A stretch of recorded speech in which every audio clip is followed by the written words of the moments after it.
চলো বাচ্চারা।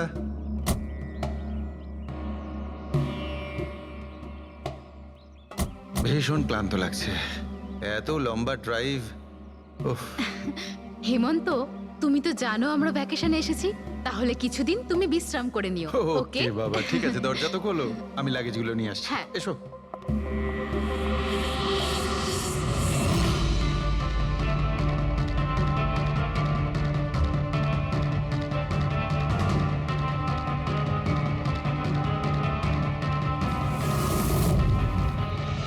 হেমন্ত, হেমন্ত তাড়াতাড়ি এদিকে এসো। এই এই দরজাটা। তুমি ওদের গাড়িতে বসাও, আমি দেখছি। হেমন্ত, সাবধানে প্লিজ। হ্যাঁ। চলো চলো চলো।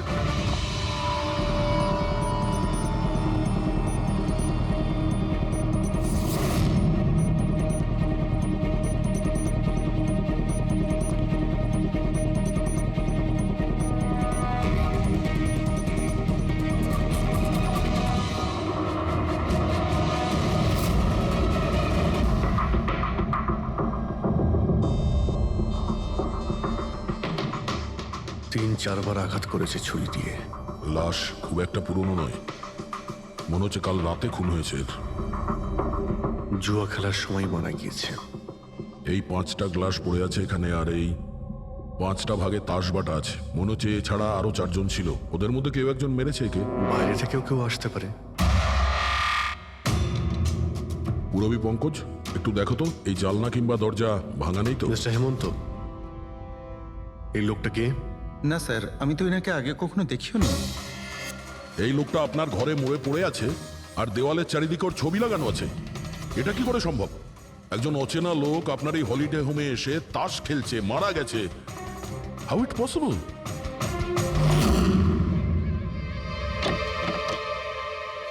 আচ্ছা, এখানে কোনো গার্ড নেই? ছিল স্যার, বহু বছর একজন গার্ড ছিল, কিন্তু ওই মাস চারেক আগে তার মৃত্যু হয়, ব্যাস তারপর থেকে আর কেউ নেই। আমি ভেবেছিলাম যে এবার একজন নতুন গার্ড রাখবো। আমায় বিশ্বাস করুন, আমি একদম সত্যি বলছি। আমি এই ভদ্রলোককে চিনিও না। উনি এখানে কি করছিলেন, ওনার ছবি এখানে কেন টাঙানো, আমি কিচ্ছু বুঝতে পারছি না।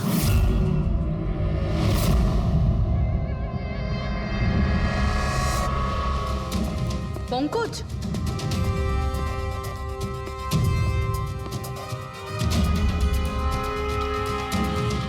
স্যার স্যার, জোর করে তো কেউ ভেতরে ঢোকেনি। হ্যাঁ, পিছনের দরজায় তালা নেই কোনো, আর তার ছিটকানিটা বাইরে থেকে খোলা যায়। ওখান থেকে এসছে ওরা। আর স্যার, এই লিভিং রুমের যে জানলাটা আছে এর বাইরে একটা কাটার ঝোপ আছে। ঝোপের মধ্যে এইটা পেলাম স্যার, কাপড়ের টুকরো। মনে হচ্ছে কেউ এর উপরে নজর রাখছিল ওখান থেকে, আর তাড়াহুড়ো করে দৌড়তে গিয়ে তখন এই কাপড়ের টুকরোটা ওইখানে আটকে যায়। মৃত ব্যক্তি ছাড়া এখানে আরো 4 জন ছিল, আর একজন লোক বাইরে। সব মিলিয়ে 5 জন। তাহলে এই ক্রাইমের অন্তত 5 জন সাক্ষী আছে। যদি ওই 5 জনের মধ্যে একজনকেও ধরতে পারা যায়, তাহলে জানা যাবে কাল রাতে এখানে কি হয়েছিল। 3 জন লোক আছে যারা এই খুনটা সম্বন্ধে জানে, এবং তারা যে খুন হয়েছে তার ছবি দেখে চিনতে পেরেছেন। কখন আসছে ওরা? একটা সময়। 5 জনের মধ্যে 3 জন প্রথমবারই পাওয়া গেল, নট ব্যাড। আর স্যার, ওনারা নিউজ দেখে নিজেরাই আমাদের সঙ্গে দেখা করতে এসেছিলেন। অসাধারণ ব্যাপার। সমাজে যদি বাজে লোক থাকে, ভালো লোকও অনেক আছে স্যার। কিন্তু ওরা কাল রাতে রিপোর্ট লেখালো না কেন? স্যার স্যার, এরা ওই 3 জন, প্রীতম, রণবীর, বিক্রম। প্রীতম, রণবীর আর বিক্রম। তোমরা সবাই জানো ওই খুনটার ব্যাপারে? স্যার। 3 জনের আলাদা করে স্টেটমেন্ট নাও। স্যার, যখন সিডের খুন হয়েছিল তখন আমি ওখানেই ছিলাম। সিড? ওর নাম সিড ছিল? হ্যাঁ স্যার। স্যার, আমি ওদের চিনতামও না। কালকে প্রথমবার ওদের সাথে দেখা হয়েছে, আর কালকেই খুন হয়ে গেল। এক মিনিট। সব কিছু ঠিক মতন বলবে। স্যার, আসলে ওই যে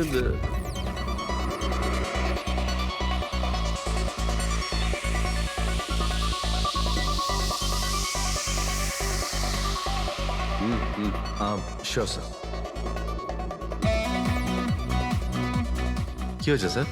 আপনি বোর হচ্ছেন? ক্লাবে ভাল লাগছে না আপনার? ক্লাব? তুমি এটাকে ক্লাব বলছো? মনে হচ্ছে ক্লাব তুমি দেখোইনি। স্যার আপনি এখানে নতুন এসেছেন, এই শহরে প্রথমবার এসেছেন? হ্যাঁ, নিউ ইয়র্কে থাকি, একটা কাজের জন্য ইন্ডিয়াতে এসেছি। কাজ শেষ হয়ে গেছে আর শহরে বসে বোর হচ্ছি। আপনার বোর্ডন দূর করার একটা রাস্তা আছে আমার কাছে। রিয়েলি? কি? একটু এক্সপেন্সিভ। সেটা চিন্তা তোমায় করতে হবে না। কি রাস্তা আছে সেটা বলো। ভেবে দেখুন স্যার, লাখ টাকার ব্যাপার, আর রিস্কও আছে। ঝুঁকি, রিস্ক নেওয়া আমার হবি, আর সেটা যদি হয় টাকার, সেটা আমার কাছে অনেক আছে। কাজটা বলো। সুপার দেন। তুমি কি ধরনের জোকিং এর কথা বলছো? এরকম কোনো ব্যাপার নেই স্যার, শুধু জুয়া খেলতে হবে, লাখ টাকা, জিতে গেলে মালামাল আর হেরে গেলে কঙ্কাল। আর এমনিতেও আপনার টাকার তো কোনো চাপ নেই, তাহলে চলুন আমার সাথে, কাম। যাচ্ছ কোথায়? এক ভদ্রলোকের বাড়ি। ভদ্রলোকের বাড়ি? কে ভাই? ওই যে দেখতে পাচ্ছেন, ব্ল্যাক জ্যাকেট, হোয়াইট শার্ট। তাহলে ওই বারটেন্ডার তোমাকে ওর বাড়িতে নিয়ে গিয়েছিল, তারপর তারপর কি হয়েছিল? না স্যার, ও সিডের বাড়ি নিয়ে যায়নি, ও সিডের সঙ্গে পরিচয় করায়, তারপর আমরা সিডের বাংলোতে যাই।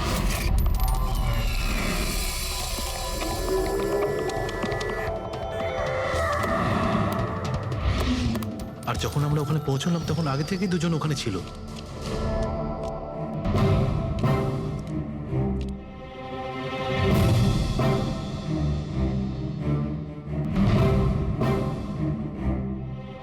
এই রইল আমার 2 লাখ টাকার চাল।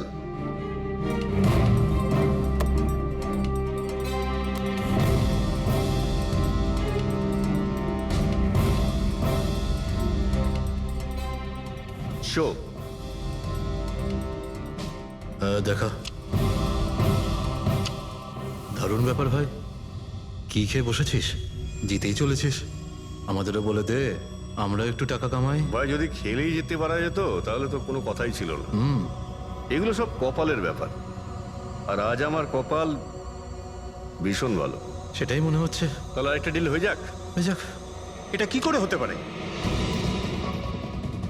বললাম না আমার কপাল খুব ভালো। তোর লাক আজকে ভালো না অন্য কিছু? মানে মানে এটাই যে তুই তাসের মধ্যে সেটিং করে রেখেছিস। এ নিশ্চয়ই তাসের মধ্যে কিছু গোলমাল করে রেখেছে। ভাই, এর বাড়ি হয়তো কোনো ক্যামেরাও লাগিয়ে রেখেছে, নাকি তাসে গন্ডগোল করে রেখেছে। ভেবে দেখার ব্যাপার। তোর মনে হচ্ছে আমি চিটিং করছি?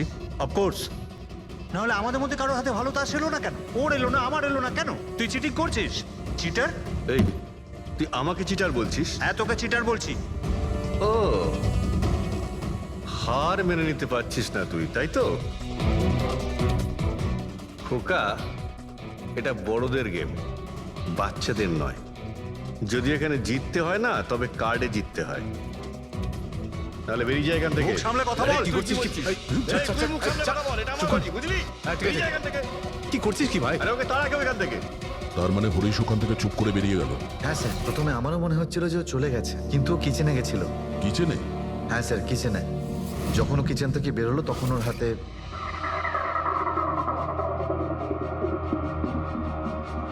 তুই আবার এসিস এখানে? তোকে বলেছি না এখানে আসবি না? বেরো এখান থেকে। আবার কি হলো কি? এই, তুই আবার হাত দিচ্ছিস গায়ে? আরে ভাই, আরে কি করলি কি তুই? আরে মেরে দিল ওকে। এটা এটা কি করলে? মেরে দিলে? আমি অ্যাম্বুলেন্সকে কল করছি, তোরা এখানে থাক। আরে মরে গেছো? পুলিশকে ফোন কর, না হলে আমরা সবাই ফেসে যাবো। পুলিশকে ফোন করলে আমরা বেঁচে যাব? জুয়া খেলছিলাম আমরা, বেআইনি এই জুয়া খেলা। হ্যাঁ, জুয়া খেলেছি, কাউকে মারিনি তো দেখ, আমরা। বেশি চালাকি করিস না। পুলিশ যদি আসে না, আমি একা ফাঁসবো না, সবাই মিলে ফাঁসবো। সেভ একটা কাজ করতে পারি, তোরা এখান থেকে যা, আমি কাজটা খতম করে আসছি। তোমরা কত টাকা হেরেছিলে? স্যার 30 লাখ। আমার প্রায় 50 লাখ মতন। স্যার 35 লাখ। এক মিনিট রণবীর, তুমি বলেছিলে যে সিড ওই সময় সাদা শার্ট পরেছিল। ইয়ে স্যার, উনি সাদা শার্টই পরেছিল। আর বিক্রম, তুমি বলেছিলে যে ও হলুদ শার্ট পরেছিল। হ্যাঁ স্যার, ও হলুদ শার্টই পরেছিল।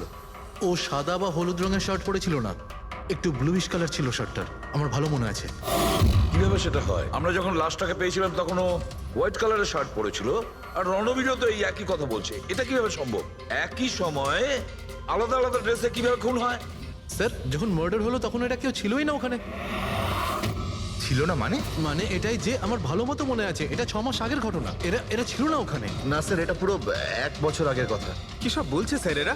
খুন তো কাল রাতে হয়েছে, তাই না? এক্স্যাক্টলি, খুনটা গতকাল রাতেই হয়েছিল।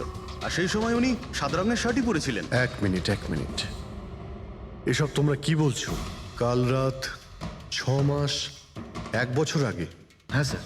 আই হোপ তোমরা একটা লোকের মার্ডারের কথা বলছো যা কাল রাতে হয়েছিল, তাই তো? আর তোমরা বলছো এই দুইজন ছিল না মার্ডারের সময়? স্যার, এরা দুজন ওখানে ছিল না। আমি যে মার্ডারের কথা বলছি সেটা 6 মাস আগে হয়েছে। স্যার, খুনটা কাল রাতেই হয়েছিল। আর সেই সময় যারা ছিল সেই দুজন অন্য কেউ ছিল, ওরা তখন ওখানে ছিল না। হ্যাঁ স্যার, ওরা ঠিক বলছে, আমিও চিনি না এদেরকে। তোমরা তিনজনের সিডের কথাই বলছো তো? আর মার্ডার হওয়ার আগে ও তোমাদের সঙ্গে চেরিস ক্লাবে দেখা করেছিল তো? আর তারপরে ও তোমাকে হেমন্ত ভিলায় নিয়ে গেছে। না স্যার, ও আমাকে সংকল্প ম্যানশনে নিয়ে গেছিল। আর সেটা ওই কীর্তি হিলসে, হ্যাঁ কীর্তি হিলসে ছিল। না স্যার, ও আমাকে ইয়াশ হাউসে নিয়ে গেছিল, যেটা কার্টিস রোডে রয়েছে। একটাই লোক তিনবার তিন জায়গায় 3 রকম আলাদা আলাদা জামা কাপড় পরে কি করে মরতে পারে? হ্যাঁ, সালুকে বলো। আচ্ছা, ঠিক আছে, ওকে। অজিত, সালুকে কোনো সূত্র খুঁজে পেয়েছে। তোমরা যাও, সালুকের সঙ্গে দেখা করো, আর ততক্ষণে আমি এদেরকে একটু জিজ্ঞাসাবাদ করি।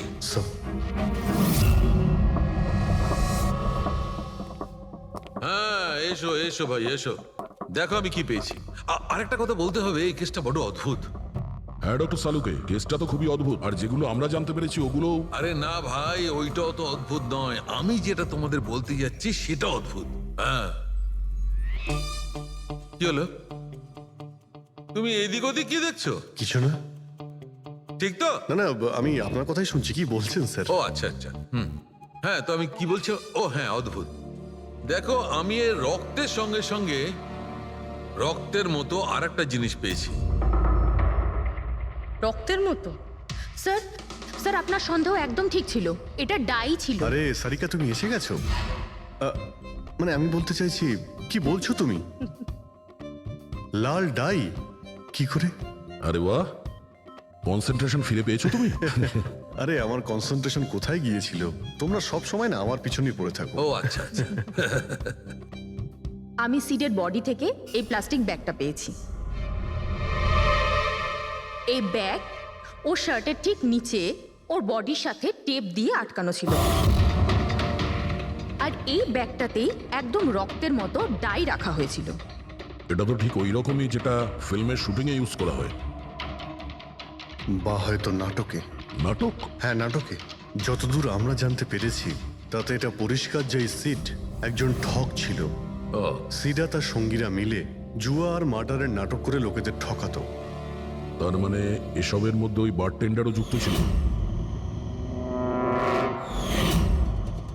ও জেনে বুঝে বড় লোকদের ফাঁসিয়ে এখানে এই কার্ড পাঠিতে পাঠাতো, আর তারপরে এই মার্ডারের নাটক। তো এই জন্য রণবীর, বিক্রম আর প্রীতম আলাদা আলাদা জায়গায় আলাদা আলাদা সময় এর মার্ডার দেখেছে। আর ওরা এসব অনেক আগে থেকেই করছে, কিন্তু কাল রাত ওদের নাটক বাস্তবে পরিণত হয়। প্রতিবারই একটা নতুন বাংলো, নতুন লোক ঠকানোর জন্য। আর বাকি সব সেম, একই খেলা, একই ঝগড়া, আর সেই একই সিটের মার্ডারের নাটক। লোকেদের কাছ থেকে টাকা নিয়ে পুলিশ কেসের নামে লোকেদের ভয় দেখিয়ে বের করে দেওয়া, সব কিছু সেম টু সেম। প্ল্যান তো খুব ভালো ছিল, কিন্তু কালকে হঠাৎ মার্ডার কি করে হয়ে গেল? কারণ কালকে রাতে একটা গন্ডগোল হয়েছে। মানে? 1 মিনিট।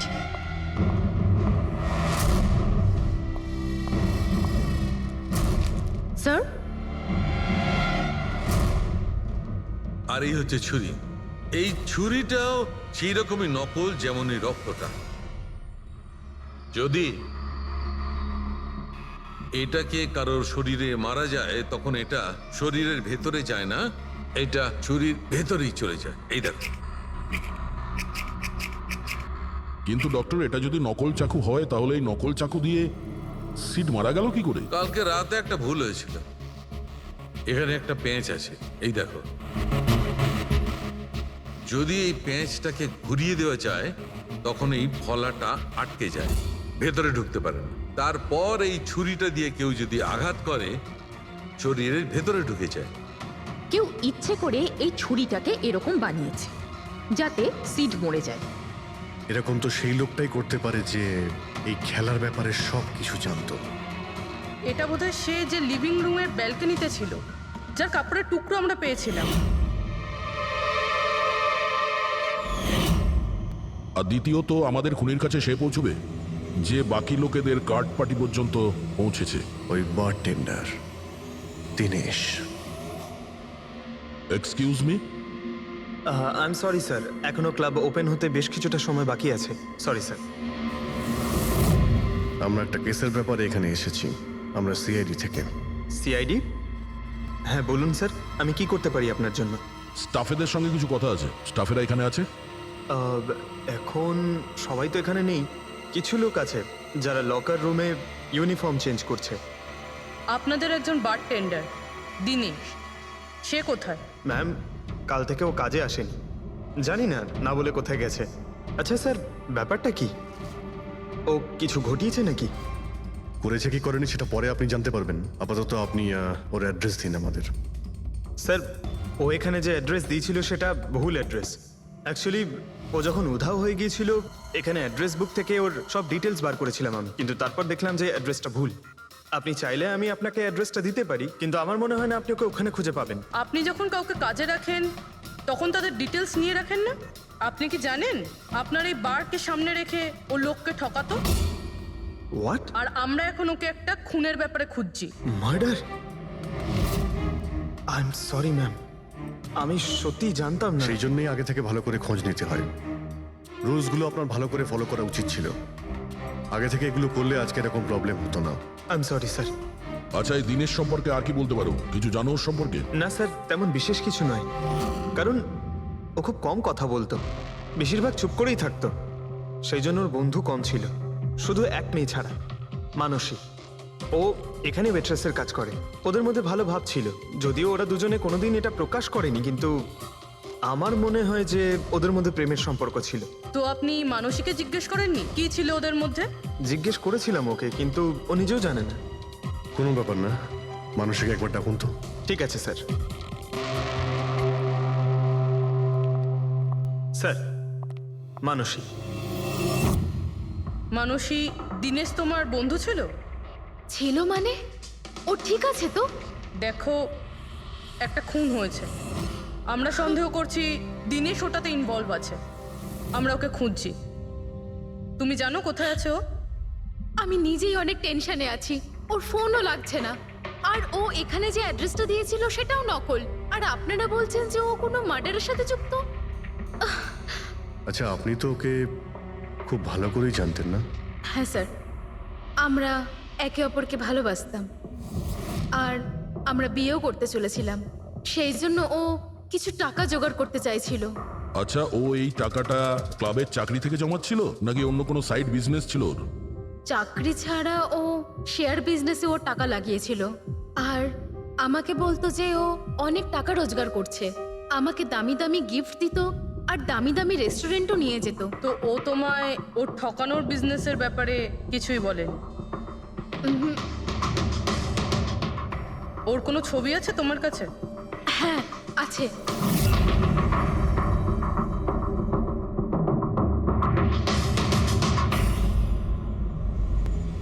স্যার, এই দিনেশ তো নিরুদ্দেশ, কিন্তু ওর ছবি আমরা পেয়েছি। এটাকে আমরা স্যার, এই দিনেশ তো নিরুদ্দেশ, কিন্তু ওর ছবি আমরা পেয়েছি। এটাকে আমরা সার্কুলেট করে দিচ্ছি। হ্যাঁ, করাও অভিজিৎ, করাও। তিনজনের স্কেচ তো করা হচ্ছে। একটা কথা তো পরিষ্কার যে চারজন সবাই একসঙ্গে কোনো গর্তে লুকিয়ে বসে আছে। হ্যাঁ স্যার। স্যার, এটা ঠক কিন্তু খুনি নয়। ভুল করে এদের হাতে খুন হয়ে গেছে। 100% এটা ভয় পেয়েই কোথাও লুকিয়ে রয়েছে। ব্যাস, এই ভয়টাকেই আমাদের কাজে লাগাতে হবে। এমন ভাবে ভয় দেখাতে হবে যে ওরা নিশ্চয়ই কোনো ভুল করে থাকবে আর আমরা খাপ করে ধরে ফেলবো। স্যার। স্যার, হ্যাঁ, স্কেচ তৈরি। ওকে। স্যার হ্যাঁ, এই 3 জনই জুয়ারি, আর যে ছুরি মেরেছে সে হলো হরিশ।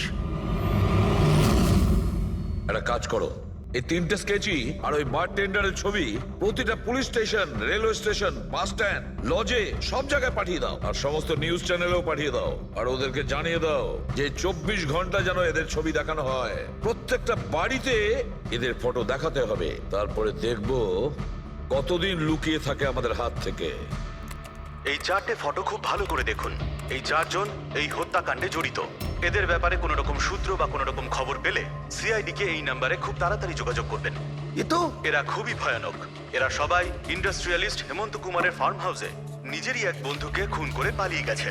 পুলিশরা অনেকক্ষণ ইনভেস্টিগেশন করার পরেও সেখান থেকে কোনো কিছুই খুঁজে পাওয়া যায়নি। সিআইডি এদের সবাইকে খুঁজছে। এই হলো এদের ফটো।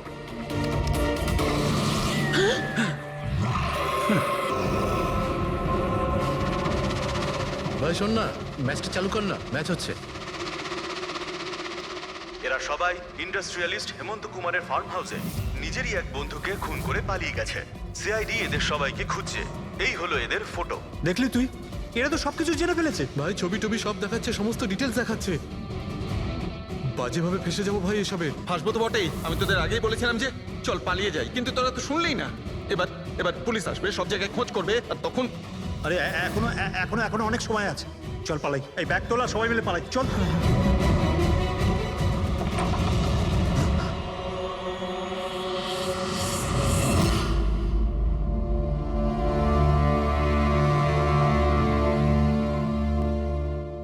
স্যার, সিট তো আমার খুব ভালো বন্ধু ছিল, আমার পার্টনার ছিল, সবকিছু ঠিকঠাক চলছিল, এতদিন ধরে কোনো গোলমাল হয়নি।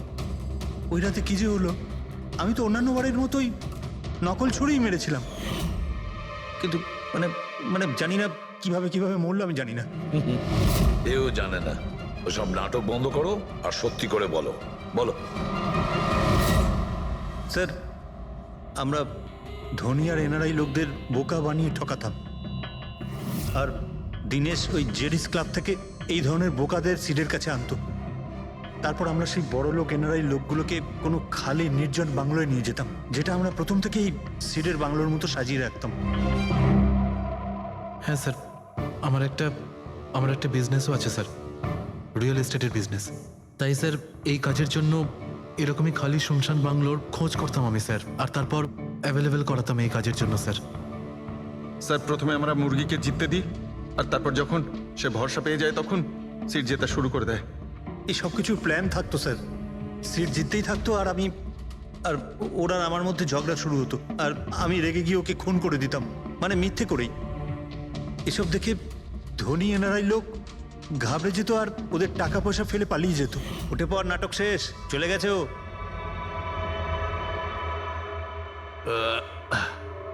ঠিক গেছে তো রে? হ্যাঁ গেছে। উফ, আরে লেগে যাবে পাগল। তারপর আমরা ওই টাকাগুলো নিজেদের মধ্যে ভাগ করে নিতাম। ওই রাতেও সব এরকমই হয়েছিল। আমি ওকে ছুরি মেরেছিলাম, আর তারপর পুলিশকে ফোন করা যাক আর সবকিছু ডিটেলে বলে আমি দেওয়া যাক। পুলিশের চক্করে পড়তে চাই না। আমার পাসপোর্ট, ইউএসএ সিটিজেনশিপ সবকিছুই চলে যাবে। না না না না না, আমি যাচ্ছি। আরে ঘুমিয়ে পড়লি নাকি সিট? আরে ওঠ ভাই, অনেক হয়েছে, আর ওভার অ্যাক্টিং করতে হবে না। Seat set set. আরে এই তো সত্যি মরে গেছে। আরে ছুরিটা সত্যি সত্যি লেগে গেল নাকি ওর? আরে কি বাজে কথা বলছিস কি তুই? আরে সিট ওঠ না। সিট ওঠ না। আরে ছুরিটা কি করে? তুই ছুরিটা ইউজ করার আগে চেক করিসনি নাকি? আরে প্রথমবার করছি নাকি? শুটিংয়ের ছুরি এটা, একটাই তো ছুরি আছে না, কিন্তু এই খুন কি করে হতে পারে? আমাদের পুলিশকে জানাতে হবে। পুলিশকে যদি জানাই তো আমরা সবাই ফেসে যাব। তাহলে কি করব?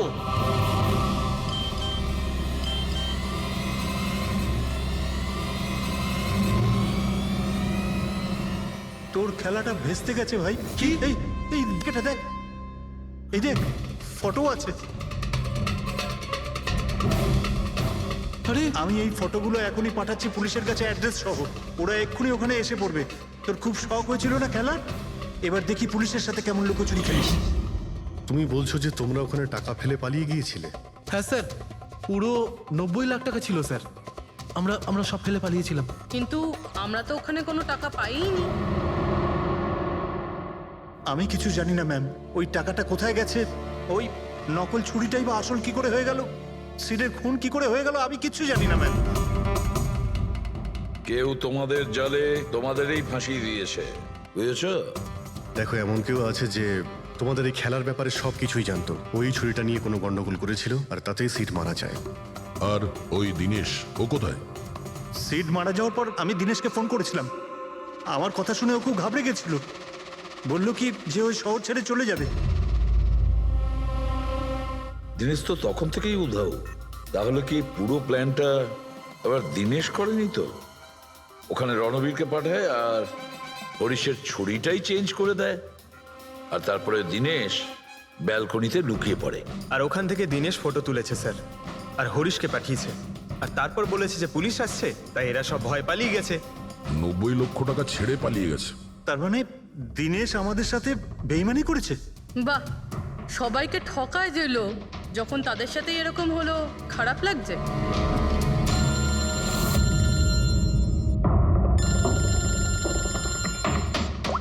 হ্যাঁ বলো সালুকে। ফ্যান্টাস্টিক, ঠিক আছে। সালুকে বললো যে প্রমাণ পাওয়া গেছে, যে জিনিস দুটো আমরা দিনেশের কথায় আমরা পাঠিয়েছি। ওর ইউনিফর্ম আর জিম ব্যাগ।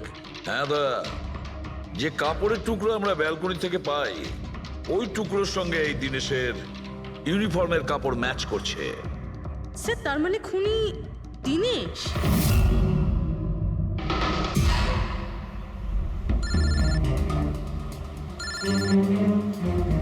এসিপি স্যার,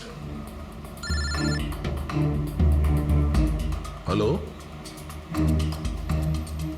কি জিটি রোড? ঠিক আছে স্যার, ওকে ওকে। জিটি রোডে যেতে হবে। দিনেশকে জিটি রোডের বাজারে দেখা গেছে।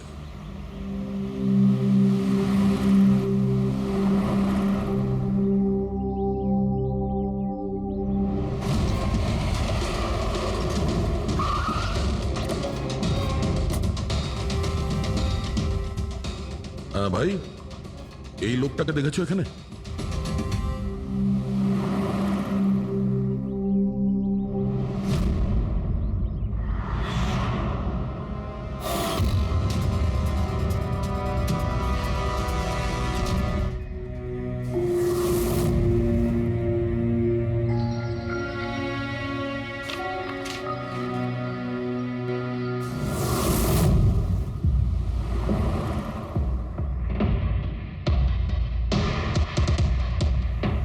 আচ্ছা, এই যে দাদা, একে দেখেছেন? হ্যাঁ দেখেছি তো। কোথায়? ওই তো ওখানে দাঁড়িয়ে রয়েছে। আগে? হ্যাঁ আগে। থ্যাঙ্কস থ্যাঙ্কস, চলো। মা, বাবা, আমায় ক্ষমা করে দিও। আমি তোমাকে অনেক কষ্ট দিয়েছি, তোমাদের মান সম্মান ডুবিয়ে দিয়েছি। কিন্তু একটা সত্যি কথা, আমি খুনি নই, আমি কাউকে খুন করিনি। আমি শুধু একটু টাকা ইনকাম করতে চেয়েছিলাম, কিন্তু আমি জানতাম আজ নয়তো কাল পুলিশ আমাকে ধরেই নেবে। এটা হওয়ারই ছিল।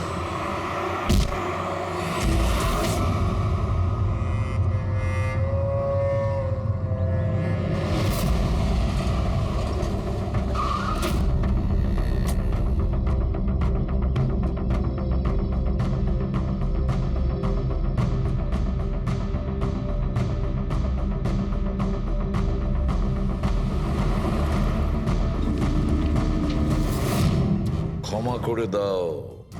এই বদনাম নিয়ে বেঁচে থাকার থেকে মরে যাওয়া ভালো। স্যার, আমরা সিসিটিভি ফুটেজ চেক করে দেখেছি। ওকে দেখে ওখানে ডিপ্রেসড মনে হচ্ছিল। স্যার, মনে তো হচ্ছে না কেউ ওকে ফোর্স করেছিল, ও নিজের ইচ্ছেতেই মারা গিয়েছে। সুইসাইড নোট পড়ে তো মনে হচ্ছে স্যার ও এই কাজের ব্যাপারে খুব লজ্জিত ছিল। ও এ ব্যাপারে জড়িত তো ছিল, কিন্তু সিটকেও মারেনি।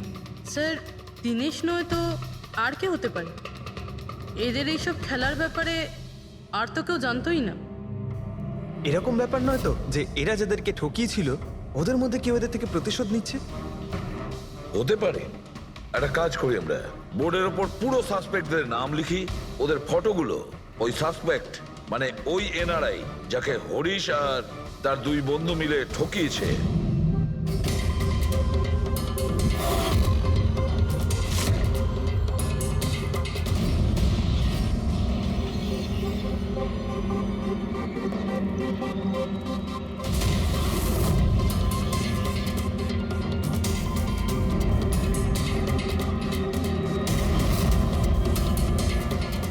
স্যার এই হলো সেই সমস্ত লোকগুলো যারা এই কেসের সঙ্গে জড়িত। অভিজিৎ, খোঁজ নিতে হবে খুনের সময় এরা কোথায় ছিল। পুরো ইনফরমেশনটা আমরা এয়ারপোর্ট ইমিগ্রেশন থেকে পেয়ে যাব। স্যার, এই ফটোগ্রাফে যে 8জন লোক আছে সেই সময় তারা ইন্ডিয়াতে ছিলই না। ইনফ্যাক্ট বেশিরভাগ লোকই এই ঘটনার পরে ইন্ডিয়াতে ফেরেইনি। শুধু এই 4 জন ছাড়া এই 3 জন সাক্ষী, বিক্রম, রণবীর, প্রীতম আর মিস্টার রানা। স্যার এক্ষুনি আমি মিস্টার রানার বাড়িতে ফোন করেছিলাম, ওনার ওয়াইফ ধরেছিলেন। বললেন যে 3 বছর আগে উনি মারা গেছেন, আর 3 বছর আগে এরা ওনাকে ঠকিয়েছিল। উনি এই গিল্ট ফেলেই ভুগতেন যে ওনার সামনে কেউ খুন হয়ে গেছিল আর উনি কিচ্ছু করতে পারেননি, যার জন্য উনি নেশার কবলে পড়েন। আর তাহলে বাকি থাকলো 3 জন সাসপেক্ট, প্রীতম, রণবীর আর বিক্রম। প্রীতম আর বিক্রম এরা তো দেশের মধ্যেই ছিল, কিন্তু এই শহরে ছিল না। এবার এই রণবীরই শুধু বাকি থাকলো। রণবীর তো নিজেই ওখানে ছিল, ওই ফটোতেও ছবি আছে। হ্যাঁ স্যার, ও একই সাথে ব্যালকনি আর হল তাতে থাকতে পারে না, এটা অন্য কেউই হবে। তাহলে কে হতে পারে এই খুনি? পঙ্কজ, মিস্টার রানা 3 বছর আগে মারা গেছেন, ওনার পুরো ডিটেলসটা আমার চাই। স্যার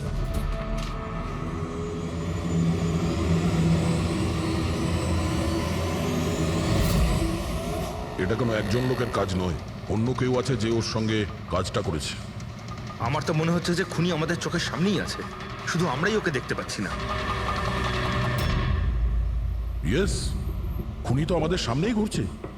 কি কথা বলেছো ফ্রেডি, সুপার। আমি স্যার? হ্যাঁ তুমি। খুনি সত্যিই আমাদের চোখের সামনে ঘুরছে, কিন্তু আমরা ওকে দেখতে পাচ্ছি না। কিন্তু এখন আমি বুঝতে পেরে গেছি। হোটেলে যাই। হোটেল? হ্যাঁ হোটেল। থিওরি হিসেবে ওর হোটেলেই থাকার কথা। একবার যদি জানতে পারি যে খুনি ওই, তাহলে ওর সঙ্গী আর জুয়োর টাকা সব পেয়ে যাবো। তাহলে চলুন স্যার, তাড়াতাড়ি যাওয়া যাক আর ওকে ধরে ফেলি গিয়ে। ধরবে না ওকে, ওর ওপর নজর রাখতে হবে। আর হ্যাঁ, যদি বেশি চালাকি করে তাহলে ছাড়বো না ওকে।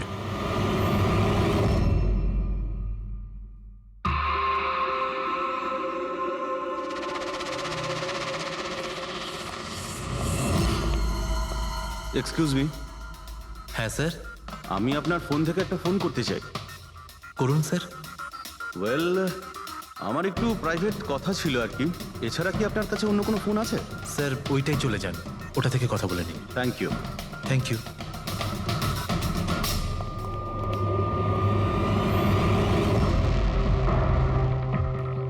শোনো ভাই। হ্যাঁ স্যার। আমরা সিআইডি থেকে আসছি, আমরা এই লোকটাকে ফলো করছি। এই লোকটা যে কথা বলছে ওটা আমাদের শুনতে হবে যে কি কথা বলছে। স্যার ওই ফোনটা এই ফোনটার সাথে কানেক্টেড। আমার মনে হচ্ছে সিআইডি কিছুই জানতে পারেনি। প্ল্যানটা সাকসেসফুল। আমাদের প্ল্যানটা খারাপ করার শুধু একটাই লোক ছিল, আর সে ছিল দিনেশ।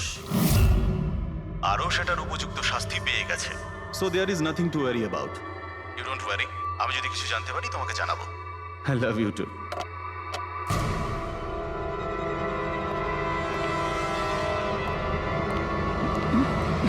এই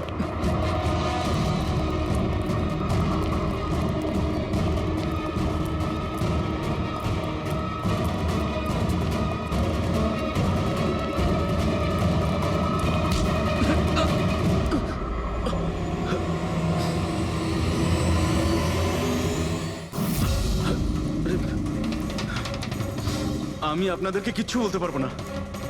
আমি এই ব্যাপারে কিচ্ছু জানি না। তুই কিছু বলিস আর না বলিস, তুই ফোনে যা কথা বলছিলি না ওটা আমরা সবাই শুনে নিয়েছি, বুঝলি? শুধু এটা বল, টাকা কোথায়? হ্যাঁ দেখো, মুখ বন্ধ করে কেন নিজের জীবনের সর্বনাশ ডেকে আনছো? তোমার মঙ্গল এতেই। চুপচাপ যা জানো সব বলে দাও। টাকাটা ওর কাছে রয়েছে।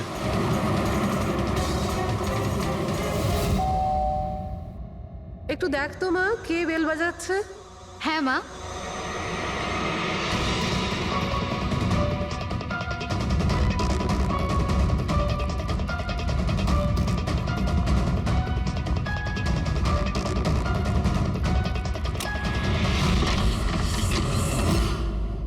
হাই, চিনতে পেরেছো?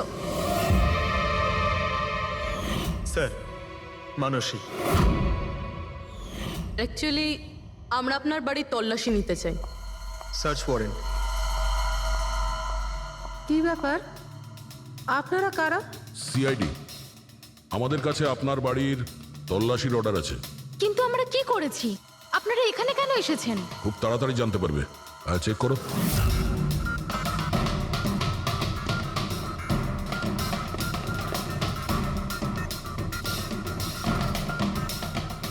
দয়া স্যার,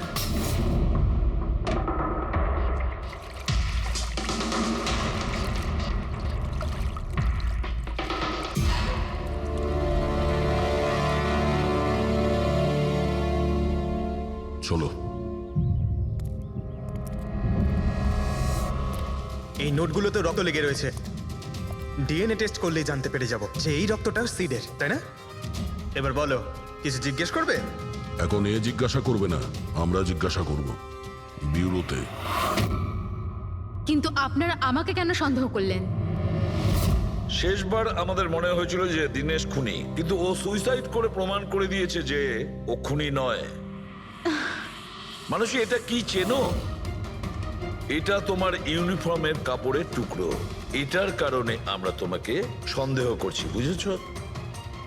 আর তারপর আমরা এইটা খোঁজ লাগালাম যে তুমি এরকম কাজ করলে কেন। আপনি জানতেন যে আমি এসব কেন করেছি? মিস্টার রানা, আপনার বাবা ছিল, রাইট? হ্যাঁ, উনি আমার বাবা ছিলেন। আর ওনার প্রাণ সিট আর ওনার সঙ্গীতের জন্য গেছে। উনি ওই ঘটনাটা কিছুতেই ভুলতে পারেননি। আর উনি একজন ডায়াবেটিসের রোগী ছিলেন। তারপরে উনি প্রচুর ড্রিঙ্ক করতে শুরু করে দিয়েছিলেন। উনি কি জানতেন এগুলো যা হচ্ছে সেগুলো সবই নাটক? না, উনি কিছুই জানতেন না। যদি এটা জানতেন তাহলে নিজের প্রাণ নিতেন না। উনি তো এই সব কিছুকে সত্যি মনে করতেন। ইউএসএতে ছিলাম আমি, যখন মা আমাকে কল করলো। বাবার অবস্থা খুব খারাপ ছিল। যখন আমি ইন্ডিয়া আসলাম তখন উনি আমাকে বললেন যে আমাকে ওনার কোনো অসম্পূর্ণ কাজ পূর্ণ করতে হবে আর ওনার অপরাধীদের শাস্তি দিতে হবে। তারপরে আমিও বাবাকে প্রমিস করেছিলাম যে আমি ওনার অসম্পূর্ণ কাজ শেষ করব। তারপরে উনি আমাদের সবাইকে ছেড়ে চলে গেলেন। তারপরে তুমি কি করলে? তারপরে আমি খোঁজ করা শুরু করি, কিন্তু ওই সময় এরকম কোনো কেস রেজিস্টারই হয়নি। কিন্তু পরে আমার মনে পড়েছিল বাবা বলেছিল যে এই জেডিস ক্লাবে দিনেশ ওনাকে সিডের সাথে দেখা করিয়েছিল। তো এইভাবে তোমার সঙ্গে দিনেশের দেখা হয়? হ্যাঁ, তারপরে আমি ওখানে ওয়েটারে চাকরি করা শুরু করি। দিনেশকে নিজের বন্ধু বানাই আর ধীরে ধীরে ওর কাছে আসতে থাকি। তারপরে পুরো বিষয়টাই আমি বুঝতে পেরেছিলাম যে কিভাবে ওরা আমার বাবাকে বোকা বানিয়ে আমার বাবার থেকে টাকা নিয়েছিল। কিন্তু আইনের কাছে সাহায্য চাওয়ার বদলে তুমি আইন নিজেই হাতে নিয়ে নিলে। বেইমানির বদলে বেইমানি। দিনেশের সঙ্গে তুমি ভালোবাসার নাটক করেছিলে। হ্যাঁ, আমি নাটক করেছি। ওদেরকে উপযুক্ত শাস্তি দেওয়ার জন্য আমি এটা করেছিলাম। আর এতে তোমার সাহায্য করেছে তোমার প্রেমিক, তোমার আসল বয়ফ্রেন্ড।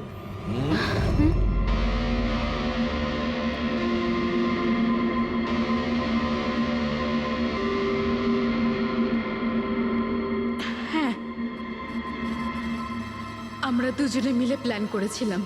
রণবীর ওই রাতে জেনে বুঝে বোকা হয়েছিল। আর ওই ছুরিটাকে খারাপ করেছিল। যদি এই পেঁচটাকে ঘুরিয়ে দেওয়া যায় তখন এই ফলাটা আটকে যায়। ওই ছুরিটাকে আমি খারাপ করেছিলাম আর ব্যালকনি থেকে লুকিয়ে ফটো আমিই নিয়েছিলাম। তারপরে আমি ওই ফটো হরিশকে পাঠিয়েছিলাম আর ওদেরকে ওখান থেকে তাড়িয়ে দিলাম। আর আমি টাকাগুলো নিয়ে ওখান থেকে বেরিয়ে পড়লাম। আমি আমার বাবাকে দেওয়া প্রমিস পূরণ করেছি।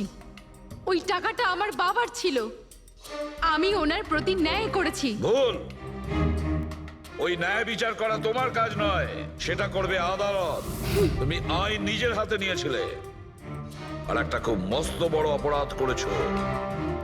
আইন তোমাকে কঠোর থেকে কঠোরতম শাস্তি দেবে। তোমাদের দুজনকে কঠোর শাস্তি দেবে।